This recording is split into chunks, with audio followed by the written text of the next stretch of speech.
सच्ची। पहले नारायण को धन्यवाद दो कि लल्ला को सूचना दूं। कुछ समझ में ना आ रहा। लल्ला मैं अभी आया।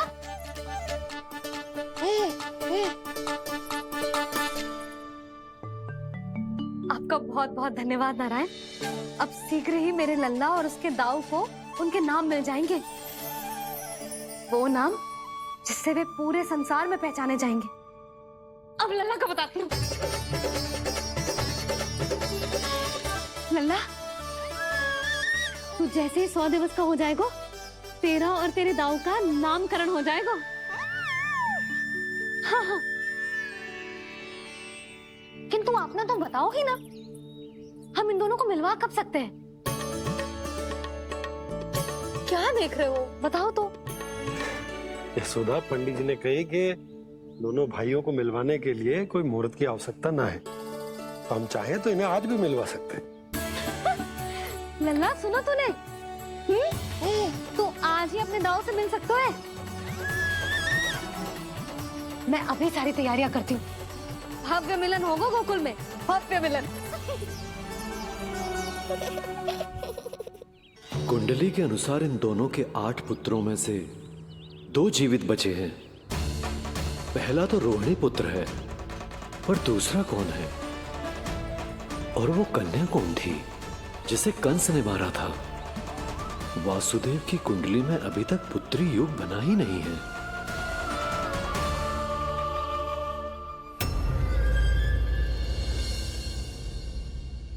तू मुझको क्या मारेगा? अपनी आयु संभाल। काल तेरा अवतरित रूप है उसका उपाय।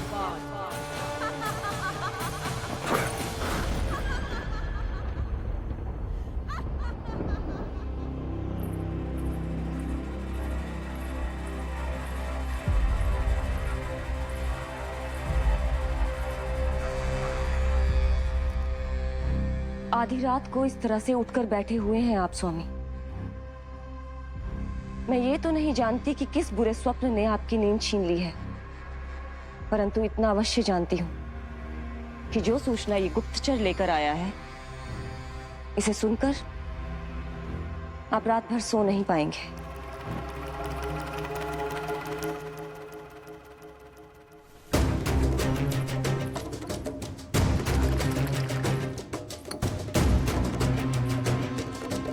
क्या सूचना है? महाराज, उत्कच मारा गया। उत्कच मारा गया। उत्कच मारा गया।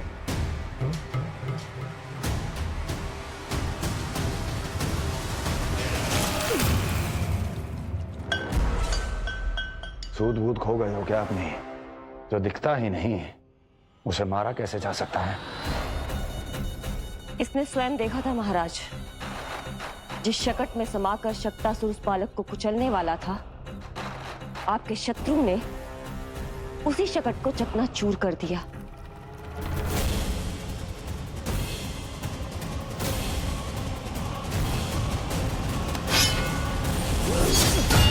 महाराज क्षमा। लगता है आपके सैनिक और तलवार दोनों की धार कुंद पड़ गई है महाराज।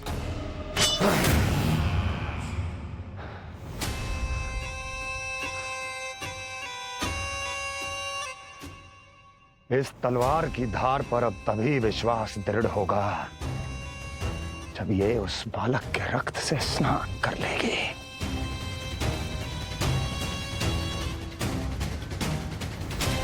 और कैसे? कैसे?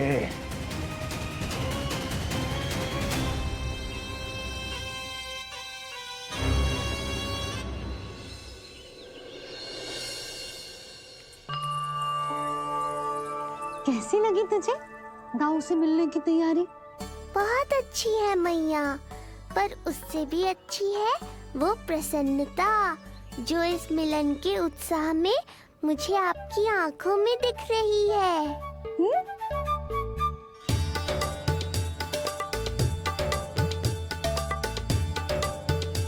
यशोदा, तुमने तो 2 भाइयों के मिलन को भी त्योहार बना दिया।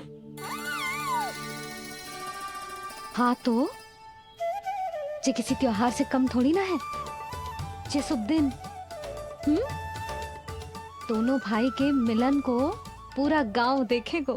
तो फिर अब बड़ी मैया को बुलाओ ना मैया। जशोदा जी, रोहिणी जीजी इतनी प्रतीक्षा क्यों करवा रही है? इतने दिवस से छुपा के रखे हो लल्ला को, अब तो शीघ्रता करनी चाहिए ना, है ना भाभी? प्रतीक्षा अवश्य की है, किंतु फल भी तो मीठा मिलेगा। आती होंगी रोहिणी जीजी।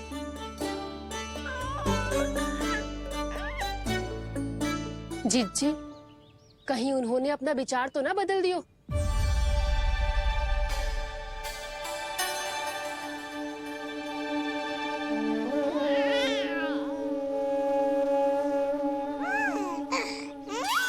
कितनी शीघ्र चिंतित हो जाते हो आप सब।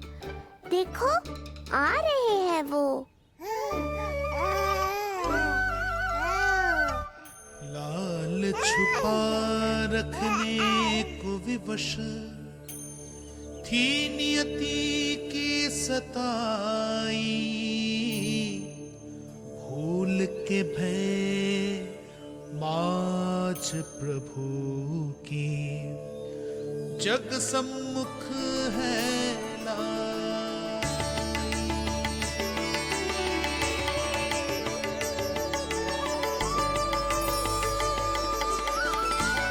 देखो तो कितनी मधुर मुस्कान है। और आंखें कैसी गंभीर और गहरी है। अरे अरे, ये तो हमारी नीलमणि की तरह सुंदर भी है। सही कह रही है तू, और कितना प्यारा भी है। और कितना पलसानी भी लग रहा है ये, है ना? तो देखो इसके। हाँ बिल्कुल, लाल लाल टमाटर की तरह। देखो तो दाऊ आए नहीं कि ये सब की सब मुझे भूल ही गई। अरे हटो सामने से, मुझे भी तो देखने दो।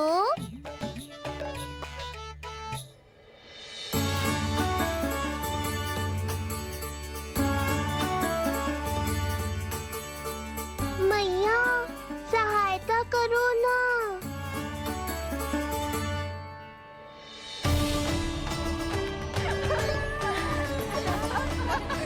चलो हटो सब, हटो हटो हटो, हटो सामने से। चलो दोनों भाइयों को एक दूसरे से मिलने तो दो।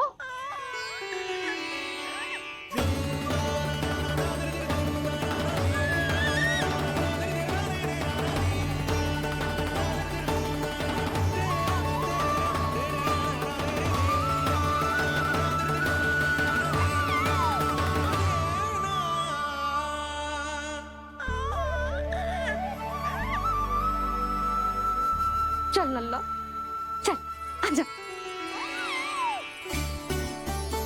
देख लल्ला, आ गए जे तेरे भैया, तेरा दाऊ। जी भर के बातें करो और निहारो एक दूसरे को।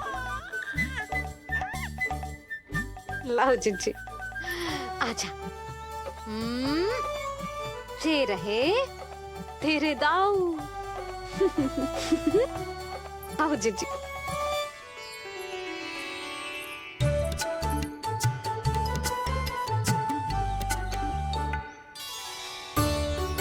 स्वागत है दाऊ। कितनी प्रतीक्षा के बाद अब जाकर आपसे भेंट हुई है।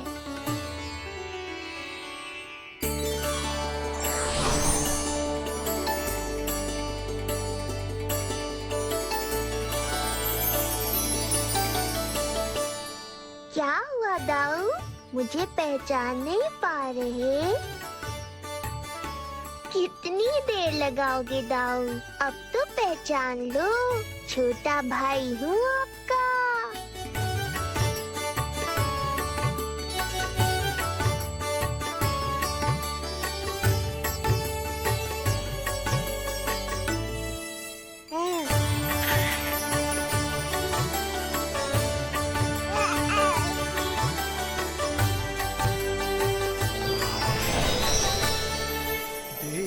प्रभु को भक्त शेष की आंखें है भर आई,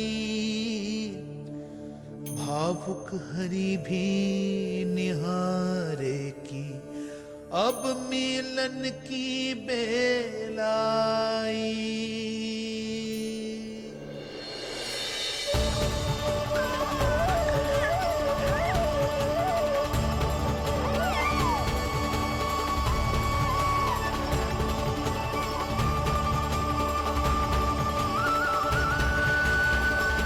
प्रभु, आपके दर्शन पाकर मैं धन्य हो गया।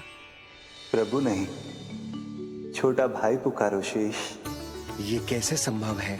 आप नारायण हैं, मेरे प्रभु। ये जानते हुए भी मैं आपसे बड़ा कैसे बन सकता हूँ? हर दुविधा की तरह इसका भी समाधान है शेष। अब तो हम एक दूसरे से मिल भी चुके हैं। पृथ्वी पर हमारा सूत्र जुड़ चुका है, इसलिए समय के साथ तुम ये भूल जाओगे कि तुम्हारा ये भाई मेरा ही अवतार है। ये क्या कह रहे हैं प्रभु? वही जो आवश्यक है। नहीं तो तुम नीलमणि के बड़े भाई होने का कर्तव्य कैसे निभाओगे? कैसे डांटोगे मुझे? और बड़े होने के नाते मुझ पर अधिकार कैसे दिखाओगे? पर प्रभु, पर किंतु परंतु ये सब भूल जाओ शेष। आज से इसी क्षण से मैं हूं तुम्हारा छोटा भाई और तुम मेरे ताऊ। मैं हूं तुम्हारा छोटा भाई और तुम मेरे ताऊ। नारायण नारायण दाऊ।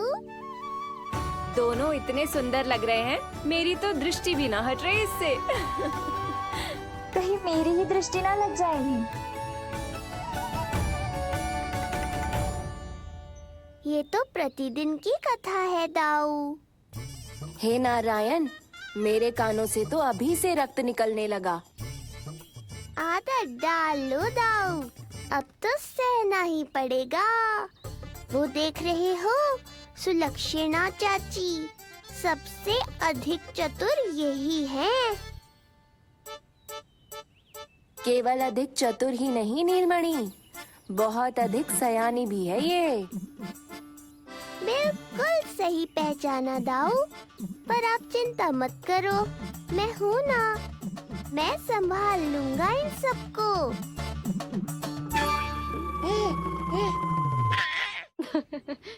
देखो तो जिज्जी, इन दोनों की दृष्टि एक दूसरे से ऐसी चिपक गई है कि अब हटने का नाम ही ना ले रही। ये सूचक है उस प्रेम के बंधन का जिसमें ये दोनों भाई आज के बाद सदा के लिए बंध जाएंगे।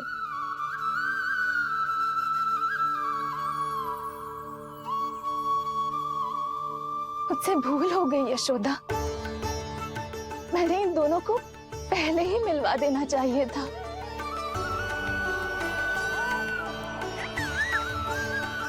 मैं कहती थी ना आपसे।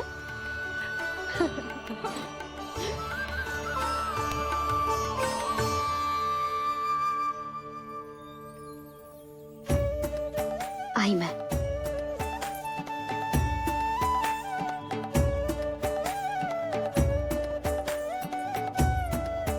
क्या सोच रहे हो ऐसे खड़े खड़े? देख रहा हूं दोनों भाइयों का ये मिलन किसी त्योहार से कम थोड़ी ना। सही कहा था तुमने।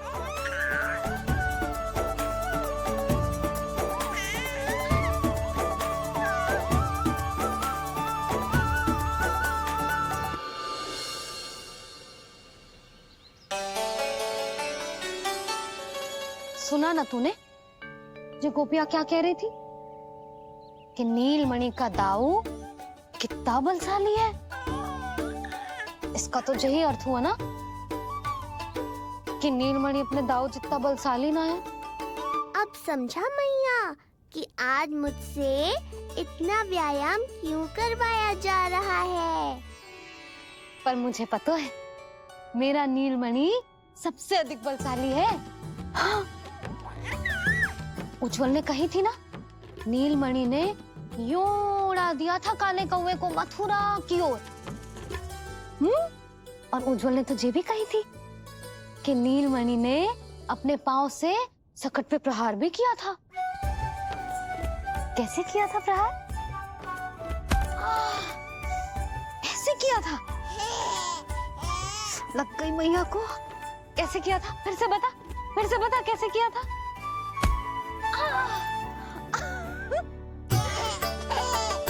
मेरे लल्ला में कितना बल है।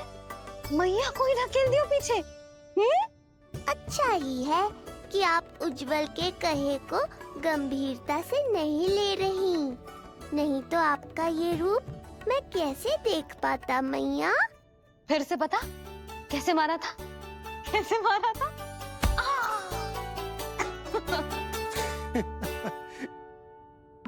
लल्ला तू बड़े के जैसे कब से हंसने लगो?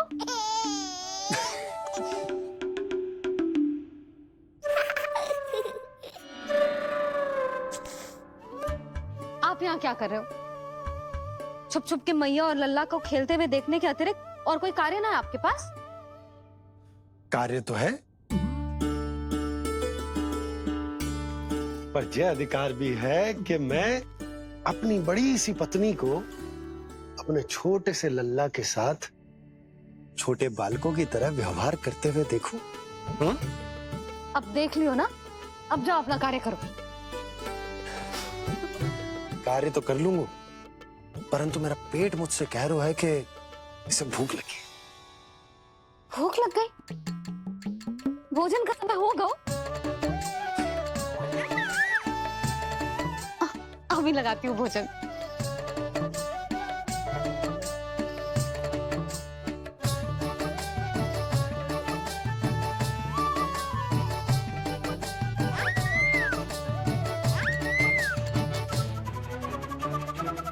क्या हुआ लल्ला? इतना उतावला क्यों हो रहा है तू? तुझे भी भूख लगी आई है क्या? सच्ची में भूख लगी आई है कि मंद मंद मुस्कुरा के मैया को बांधना चाहता है? तनिक रुक जा, तेरे बाबा को भोजन परोस के यूं गई और यूं आई। मेरा अच्छा लल्ला। आई।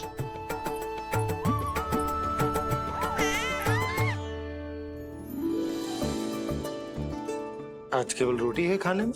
ना, दाल है ना, तरकारी भी है, दही है, लड्डू भी है। तो दाल ले आओ। अभी लाई है।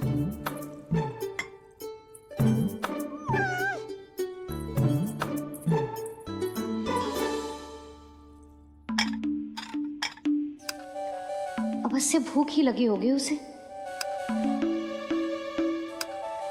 यशोदा, दही नहीं दाल। क्षमा करना, भूल हो गई।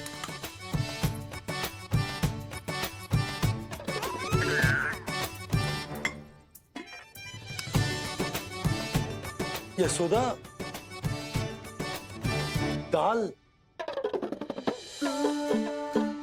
दाल।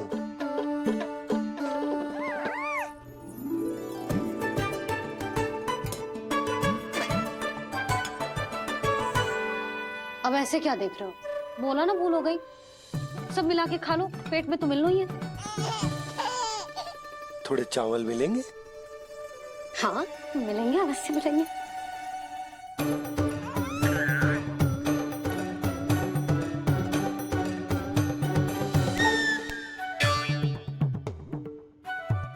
लड्डू नहीं, चावल।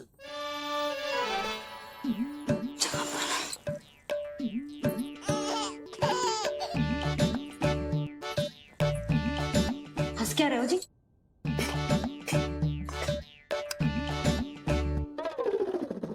आज व्यायाम भी बहुत कस के करवाओ था मैंने, कहीं अधिक भूख तो ना लगी होगी। सच्ची है यशोदा, बिल्कुल ना बदले तू। पहले रामू की चिंता में व्याकुल रहती थी और अब हम नीलमणि में तुम्हारा मन लगा रहता। हाँ तो लल्ला भूखा हो और मैया का मन व्याकुल भी ना हो, ऐसा हो सकता है भला? फिर तो दूध पिला दो ना उसको। जाऊं? शीघ्र जाओ। किंतु आप तो खा रहे हो ना पतिदेव। वही तो यशोदा, मैं खा रहा हूं, किंतु वो भूखो है। जाओ। ठीक है। यहाँ थी तो लल्ला की भूख के लिए चिंतित थी, अब वहां जाएगी तो पक्का मेरे भोजन के बारे में चिंता करेगी। कहीं आधे ही भूख में ना उठ जाए तेरे बाबा, उन्हें कुछ और चाहिए होगा तो। सही कहा था बाबा ने, वहाँ मेरी चिंता थी, यहाँ बाबा की चिंता है। सच्ची मैया, अनोखी हो आप। अरे इतने से पेट भर गया तेरा? ना, ये वाली मुस्कुराहट तो मत ही दिखा मुझे। इतनी शीघ्र तेरा पेट भर ही ना सकता। मैया जानती है अपने लल्ला की भूख।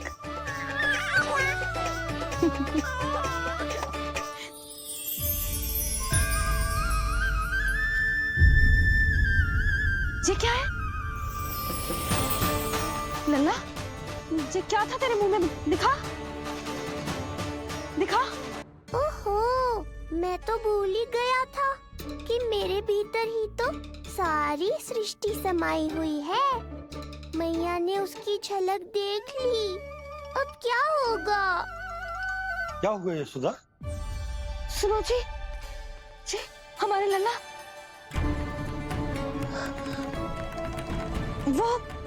वो इसके मुंह में। क्या? भूल जाओ ना मैया, कुछ नहीं था मेरे मुंह में। लल्ला मुंह खोल के बाबा को दिखा। अरे क्या देख रही है उसके मुंह में? अवश्य ही मेरा दृष्टि भ्रम होगा, किंतु ऐसा भ्रम। अरे बताओ ना यशोदा, या फिर मुहूर्त शीघ्र ना बताने की बात का प्रतिशोध ले रही हो तुम? ना, ऐसी बात ना है। तो फिर बताओ ना, क्या बात है? हा? मैंने लल्ला के मुंह में कुछ देखो। क्या देखो? अब फंस गया मैं। मैया बाबा को सब कुछ बता देंगी और राय का पहाड़ बन जाएगा। फिर कैसे संभालूंगा इन दोनों को? ऐसे लगो जैसे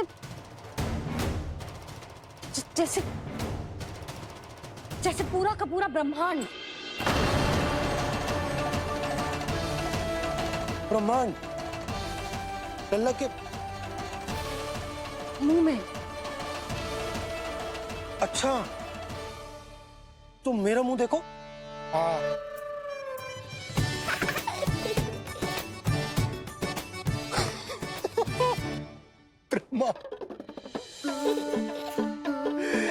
यशोदा, मुझे पता था आप मेरा उपहास उड़ाओगे। अरे नहीं, तुम देखो तो सही।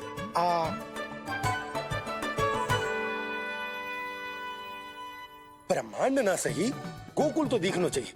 अरे गोकुल को राजा हूं मैं, है कि ना? है? देखो, अरे देखो। धन्यवाद बाबा, आपने इस बात को गंभीरता से नहीं लिया, इसलिए अब मैया भी नहीं लेंगी। आज तो बचा लिया आपने। आज के बाद ना आपको कुछ बताऊंगी ही ना। आप जाओ, नामकरण उत्सव की तैयारी करो। और हाँ, इस बार भी उत्सव छोटा ही करना है, ये तो मत ही बोलना आप। हाँ। अब इसे कैसे समझाऊं कि हम कोई भी उत्सव बड़ा ना कर सकते? व्यर्थ ही कंस की दृष्टि पड़ जाएगी हम पर।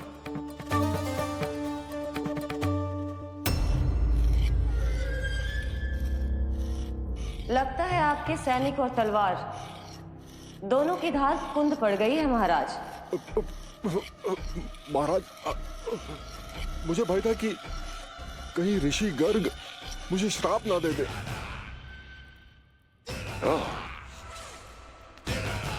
तो श्राप से भयभीत हो गए दुर्जन, किंतु कंस तो कोई श्राप नहीं देता, सीधा मृत्यु देता है। ऐसा न करें महाराज। दया करें, दया निदान। यदि मैं उनकी इच्छा के विरुद्ध भीतर जाने की कोशिश करता तो जितनी सूचना मुझे मिली है उतनी भी नहीं ला पाता। तब आपको कैसे पता चलता महाराज कि आपकी बहन और बहनोई मात्र अपनी वृद्ध संतानों के श्राद्ध के लिए वहां नहीं गए थे?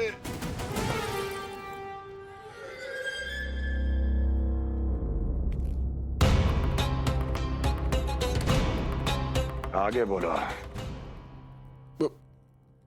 पूरी तरह तो नहीं सुन पाया महाराज, किंतु मैंने स्वयं अपने नेत्रों से देखा है महाराज। राजकुमारी देवकी ने ऋषि गर्ग के हाथ में कुछ दिया था। ये सत्य है महाराज, और ऋषि गर्ग ने उन दोनों को वचन भी दिया था। सही समय की प्रतीक्षा कीजिए राजन, आपके दोनों कार्य पूर्ण होंगे। महाराज, मैं आपका सबसे विश्वसनीय सेवक हूं। आपके हर आदेश का पालन करना मेरा अधिकार है, और मैंने अपने अधिकारों का पालन किया भी है महाराज। किंतु फिर भी यदि मेरी ओर से कोई भूल हुई हो,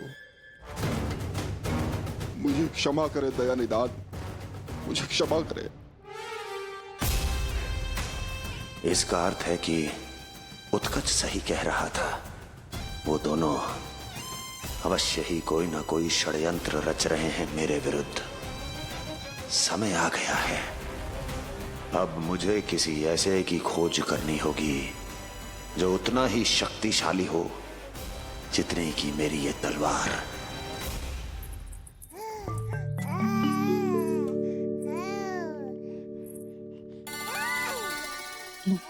आप ही से पुकारने लगो जी, अभी तो आई हो रसोई में।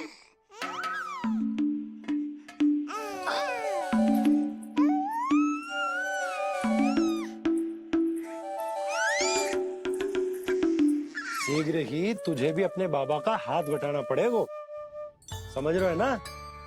बटाएगा ना हाथ? अभी जे 100 दिन का भी ना हो और जे इस नन्हे से बालक को काम काज का भार सौंपने की बात करने लगे। काम का नाम सुनते ही मुख से स्वर ना निकल रहे तेरे? अभी तो बड़ा ऊ कर रहा था। बता, हाथ बटाएगो के ना? अरे बता ना।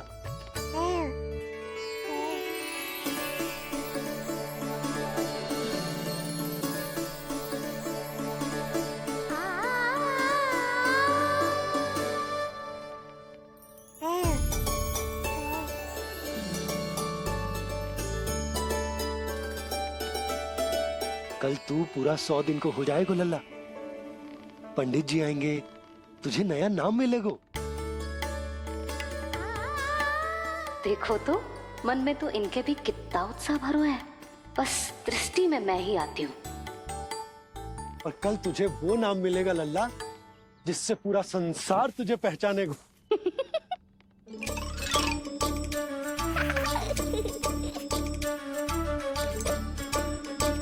अब लल्ला, कितना कार्य शेष है और तूने मुझे बातों में लगा लियो। मुझे क्यों फंसा रहे हो बाबा? छुपाने की कोई आवश्यकता ना है। जितनी उत्साहित मैं हूँ उतने ही उत्साहित आप भी हो इसके नामकरण को लेके, पता है मुझे। लल्ला के नामकरण पे उसके बाबा उत्साहित ना होंगे? बिल्कुल होंगे, इसीलिए तो कह रही हूँ अपना उत्साह बांटो अपने लल्ला के साथ। मैं अभी आई। अच्छा, ऐसे तो तुम लल्ला को छोड़ के कहीं ना जाती। अभी कहाँ चली? रोहिणी जिज्जी के पास, और कहाँ। लल्ला और उसके दाव के नामकरण की तैयारी करनी है कि ना? कितने लोगों को आमंत्रित करना है, कितने प्रकार की मिठाइयाँ बनानी है, ढोल वाले को कितने बजे का समय देना है, ये सब सुनिश्चित करना है ना, ताकि ये उत्सव गोकुल का सबसे बड़ा उत्सव हो।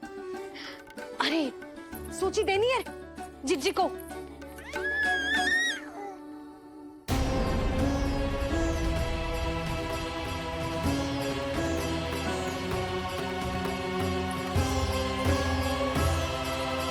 सबकी कोई आवश्यकता ना है।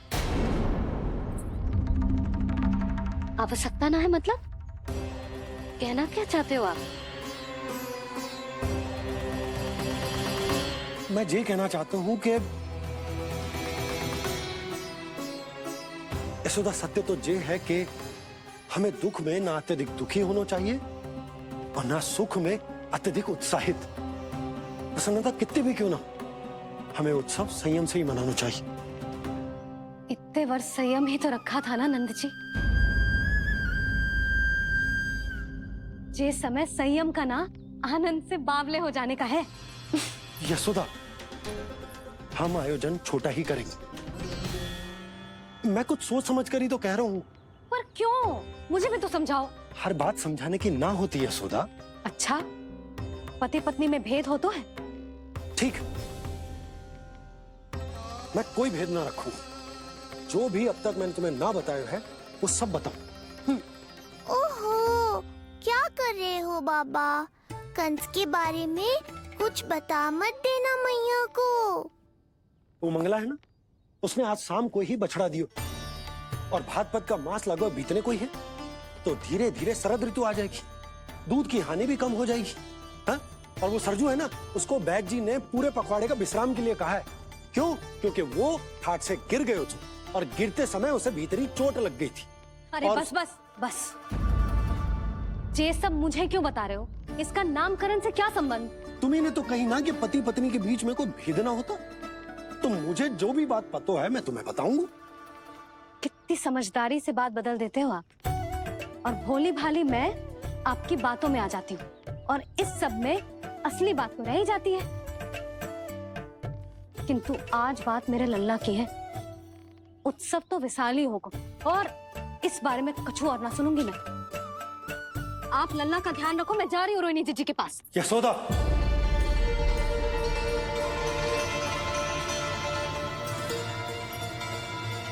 बात केवल सुनने की ना होती, उसे समझना भी पड़ता है।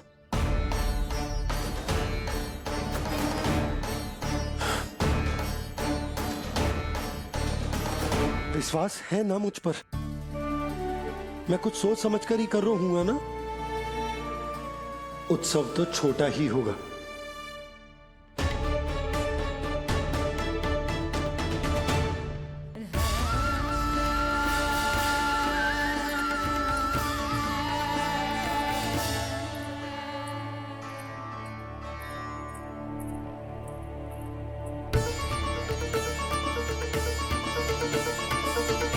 क्षमा करना लल्ला, तेरी मैया को डांटना पड़ गया। आपको मेरी सुरक्षा की चिंता है बाबा, समझता हूँ मैं, इसलिए आपने ये निर्णय लिया है। समझ में नहीं आता, कब कौन सा निर्णय क्यों लेते हैं आप? यदि कंस को समझना इतना आसान होता तो कंस नहीं होता। ये नया सिंहासन उसके लिए है जो मेरा विश्वास पात्र बनेगा। मेरे दाहिने हाथ की तरह मेरे मन के सबसे निकट होगा वो। मंत्री परिषद में विशेष स्थान की प्राप्ति होगी। मेरे बाद पूरे राज्य के लिए उसी का वचन होगा। शासन। किंतु ये अधिकार केवल उसे प्राप्त होगा जो मेरी परीक्षा में उत्तीर्ण होगा। मेरा सबसे महत्वपूर्ण कार्य करेगा वो। इसलिए जाओ, कह दो सभी बाहुबलियों को, महाबलियों को, दैत्यों को, दानवों को, प्रेतों को, पिशाचों को, सभी को ये सूचना दे दो ना ना ना ना, सूचना नहीं, चुनौती दो कि यदि साहस है तो आए, मेरी परीक्षा में उत्तीर्ण हो और इस सिंहासन पर बैठने का अधिकार प्राप्त कर ले।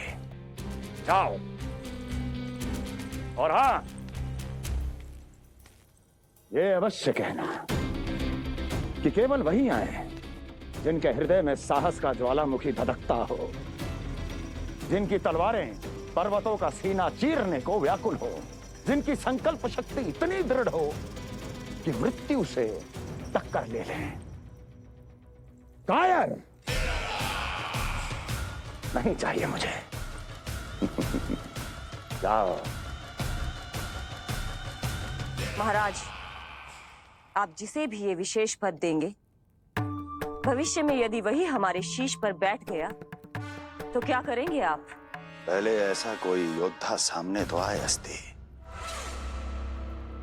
जो उस विष्णु के अवतार का संहार कर सके।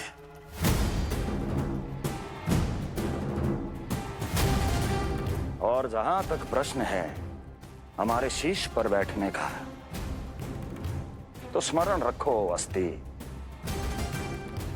कंस को अच्छी तरह आता है ऐसे दुस्साहसियों को बीच दरबार में खड़ा करके अपनी उंगलियों के संकेत पर नृत्य करवाना। ता दीर्घ ता।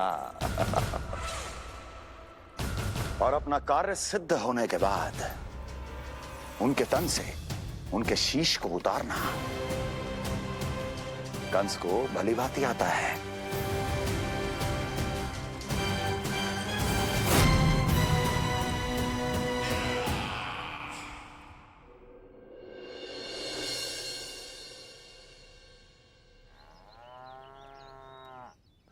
पूरे 100 दिन का होगा हुआ तो लल्ला, कम से कम 100 व्यक्ति तो आने चाहिए थे ना तेरे और तेरे दाऊ के नामकरण में।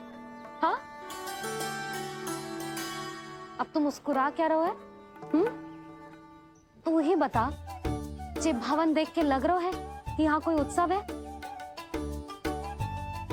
बिना अतिथियों के कैसा उत्सव और कैसा आनंद, तू ही बता। और मैं करूं भी तो क्या? पता है लल्ला, मुझे तो लग रहा है तेरे बाबा ना कंजूस होगा है। नहीं तो भला और क्या समस्या हो सकती है उन्हें बड़े आयोजन से? अरे गोकुल के राजा का लल्ला है तू, राजकुमार। यदि तेरा आयोजन बड़ा ना होगो तो भला किसका होगो?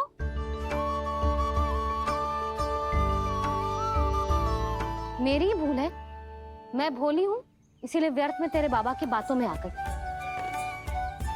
मैं भोली हूं ना, व्यर्थ में उनका कहा मान गई। किंतु अब ना मैं कोई मांग रखूंगी, ना मैं उनसे बात करूंगी। और कहे देती हूँ लल्ला, सावधान जो इस बार तू बीच में आया तो। हाँ नहीं तो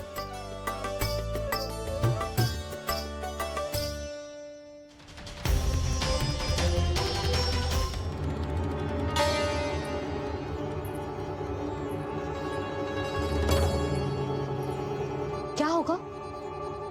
हाँ, सब ठीक तो है ना? आप इतनी चिंता में क्यों हो जी? कुछ बुरी सूचना तो ना मिली? अब जे मत ही कहना कि जे भी मुझसे छुपाना पड़ेगा। जो भी है मुझे बताओ। पंडित सदानंद जी महाराज वो नामकरण के लिए ना आ सके। उनकी बिटिया के पांव भारी, उसे लिवाने वो समझाने गए। ये तो शुभ समाचार है।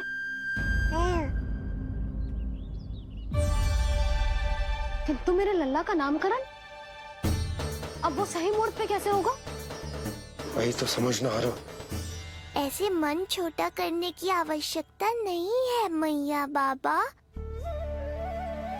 आप दोनों तो स्वागत की तैयारी करो, आ रहे हैं वो।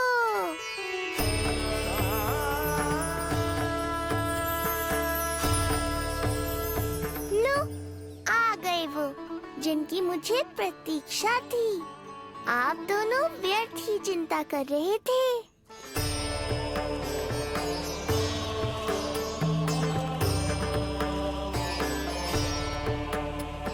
अब कौन करेगा मेरे लल्ला का नामकरण? ऋषि गर्ग, नंदराज, रानी भाभी, महान ऋषि गर्ग हमारे गांव में पधारे हैं।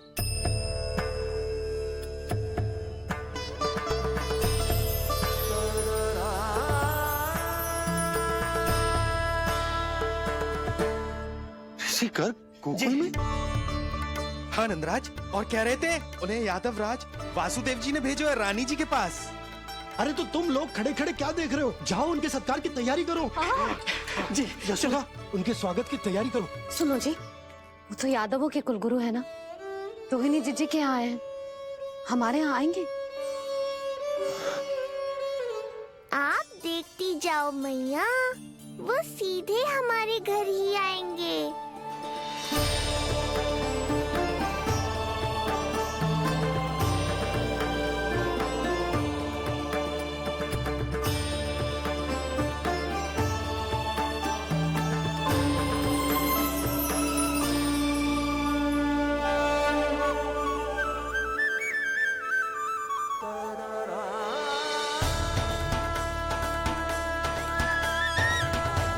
ये क्या हो रहा है मुझे? मैं उस भवन की ओर क्यों बढ़ा जा रहा हूँ?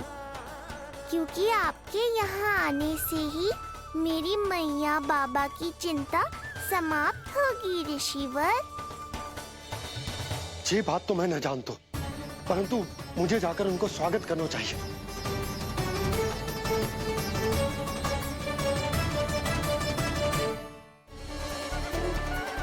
गुरुदेव, कल्याण हो। भगवान श्री नारायण के महान भक्त आज हमारे गांव में पधारे। हमारा जीवन सफल है गयो आज। वो भवन आपका है नंदराज? आपके शुभ चरण पड़ेंगे तो हमारा जय भवन पवित्र हो जाएगा। इतने बड़े ऋषि अगर हमारे घर पधारेंगे तो हमारे तो भाग्य ही संवर जाएंगे। मैया आपके दर्शन को तरस रही है ऋषिवर, संकोच मत कीजिए, अब आ भी जाइए। पधारिए गुरुजी। न जाने क्यों मेरे पांव अपने आप ही आपकी भवन की तरफ जाने को व्याकुल है नंदराज। पधारिए गुरुदेव, आइए।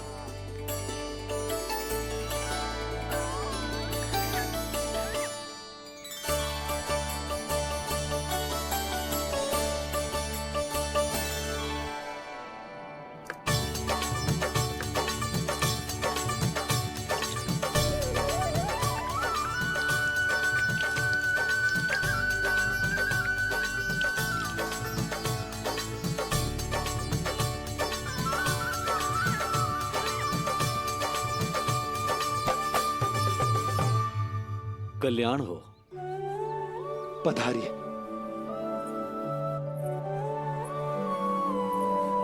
आया तो था मैं रानी रोहिणी के भवन में, पर पता नहीं कैसे यहाँ खींचा चला आया। विराजिए गुरुदेव। महाराज, आप इसे भी रोहिणी जीजी का ही घर समझिए, मैं अब भी बुला कर लाती हूँ। महाराज, ये हमारा सौभाग्य है कि आपने यहाँ आना स्वीकार किया। कहिए, क्या सेवा करूं मैं आपकी? मुझे आपके भाई वासुदेव ने भेजा है नंदराज।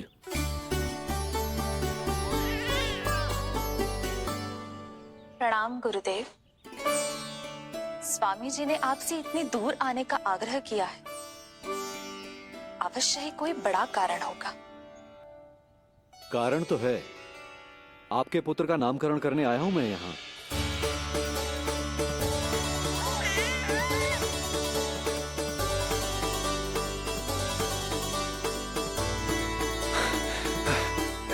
ऋषिवर, तब तो आप अत्यंत ही शुभ दिन पधारे। आज का ही मुहूर्त निकलो है भाभी के लल्ला और हमारे लल्ला के नामकरण के लिए। परंतु पंडित जी गांव से बाहर है, इसीलिए आप। अब तो आप यहाँ आ गए हो, आप हमारे भी लल्ला का नामकरण कर दो ना। पुत्री, ये क्या कह रही हो तुम?